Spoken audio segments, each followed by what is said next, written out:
సమూయేలు మొదటి గ్రంథము 18వ అధ్యాయము 4వ వచనాన్ని చదవండి. సమూయేలు మొదటి గ్రంథము 18వ అధ్యాయము 4వ వచనం. మరియు యోనాతాను తన దుప్పటిని, తన కత్తిని, తన విల్లును, నడికట్టును తీసి దావీదునకు ఇచ్చెను. దేవుని స్తోత్రం కలుగును గాక. అంటే యోనాతాను ఇచ్చే స్వభావం కలిగిన వాడు. తనకున్నవన్నీ కూడా దావీదుకు ఇచ్చేశాడు. ఇచ్చే స్వభావం కలిగిన వాడు ఈ యొక్క యోనాతాను. ఈ మాటలుంటున్న ప్రియ సహోదరి సహోదరుడా, మనము కూడా ఇచ్చేటువంటి స్వభావం కలిగిన వారుగా మనం ఉండాలి.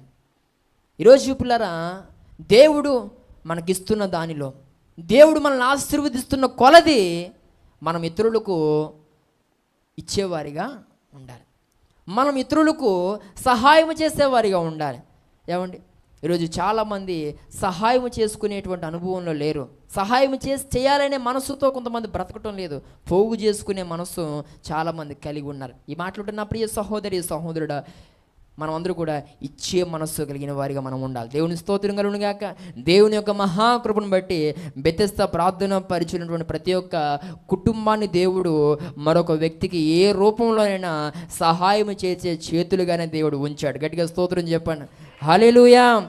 ఎక్కడ ఏ సమస్య ఉందన్నా, ఎవరికి సహాయం చేయాలన్నా, నా వంతు ఇంత, నేను ఇది చేస్తానండి, నేను ఇలా చేస్తానండి అని కొందరు నన్నేం చేయమంటారండి వారికి అని మరికొంతమంది దైవజనులు అడుగుతున్న విధానం. అంటే బెతెస్దా ప్రార్థన పరిచయం ప్రతి ఒక్క కుటుంబాన్ని దేవుడు చాచే చేతులుగా, ఇచ్చే చేతులుగా దేవుడు ఉంచాడు.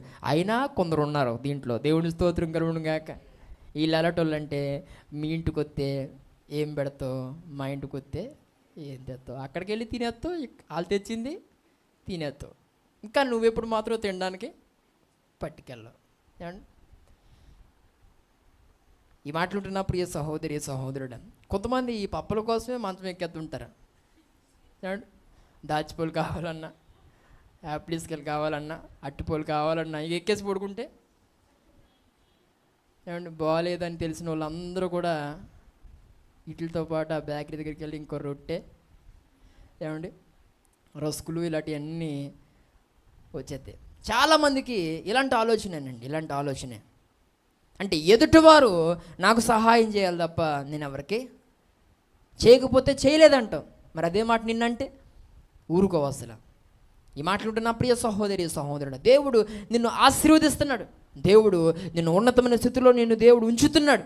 కాబట్టి నువ్వు ఇతరులకు కూడా సహాయం చేసే వ్యక్తివి కాగలగాలి. దేవుని స్తోత్రం కలుగును గాక.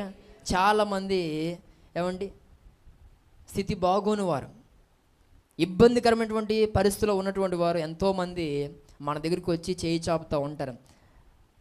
అలాంటి వారిని మనం ఏం చేయాలి, ఆదుకోవాలి. ఏమండి, చాలా సందర్భాల్లో ఇంటికి వచ్చి అమ్మా అని ఎవరన్నా అడిగితే నువ్వేమంటావు, ఆ పక్కింటికి వెళ్ళి అంటావు. నువ్వు ఇవ్వకపోతే ఆ పక్కింటికి వెళ్ళాలన్న విషయం వాళ్ళకి తెలిసి నువ్వు చెప్పాలి ఏంటి మళ్ళీ, ఆ పక్క ఇంటికి వెళ్ళు అంటారు కొంతమంది. మరికొంతమంది బయటకు వచ్చి ఎవరు లేరు అంటారు. ఆడికి 5 రూపాయలు ఇవ్వడానికి నీ స్థాయి సరిపోదా, నీ స్థితి సరిపోదా, అంత దరిద్రపు కొట్టుడువా నువ్వు, అంత దరిద్రపు కొట్టుదానువా నువ్వు అంటే వాళ్ళకి 5 రూపాయలు పెట్టడానికి ఏ ప్రభుత్వ ఉద్యోగం ఉండాలి నీకు?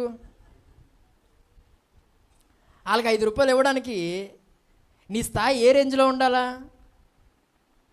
ఈ మాటలుంటున్న ప్రియ సహోదరి సహోదరుడా, అంటే అంత చిన్న సాయం చేయడానికి ఇంకెవరు ఉండాలా? నువ్వు అన్నావు కదా ఇంట్లో ఎవరు, అదే అంటున్నాను, ఎవరు ఉండాలా? ఈ మాటలుంటున్న ప్రియ సహోదరి సహోదరుడా, ఇంత అన్నం తిన్న నీవు సరిపోవా? నిద్రనాడిన దేవుని ఒక సేవను జ్ఞాపకం చేస్తాను. ఇచ్చే మనస్సు కలిగి ఉండు. దేవుని స్తోత్రం కలుగును గాక. అటెళ్ళు ఇటెళ్ళు ఎవరు లేరు ఇలాంటి కబుర్లు ఇక మీదట చెప్పొద్దు. ఏమండి, ఆపదలో ఉన్న వారిని ఆదుకోవడం అనేది ఒక క్రైస్తవునికి తెలియకపోతే అంతకన్నా విచారకరమైన సంగతి మరొకటి లేదు. ఈ మాటలు నా ప్రియ సహోదరి సహోదరుడు, ఎందరో నీకు అలాగూ సహాయం చేయబట్టే ఈరోజు నువ్వు ఈ స్థితిలోనికి వచ్చావు. మరి నీవు సహాయం చేయకపోతే ఎలా? నీవు ఎదుటి వారికి పెట్టకపోతే ఎలా? ఇంకెంతసేపు ఏ మూల నుంచి ఎవరు ఏది అట్టుకొస్తారా అన్నట్టుగా ఎదురు చూసుకుంటూ ఉంటే ఎవరు సహాయం చేస్తారు? కొన్ని రోజులు పోతే మనకు ఎవరో కూడా రూపాయి పెట్టడానికి ఇష్టపడరు. ఈ మాట్లాడుతున్న ప్రియ సహోదరి సహోదరుడా, దేవుని యొక్క వాక్యం ద్వారా ప్రభు మాట్లాడుతూ ఉన్నాడు.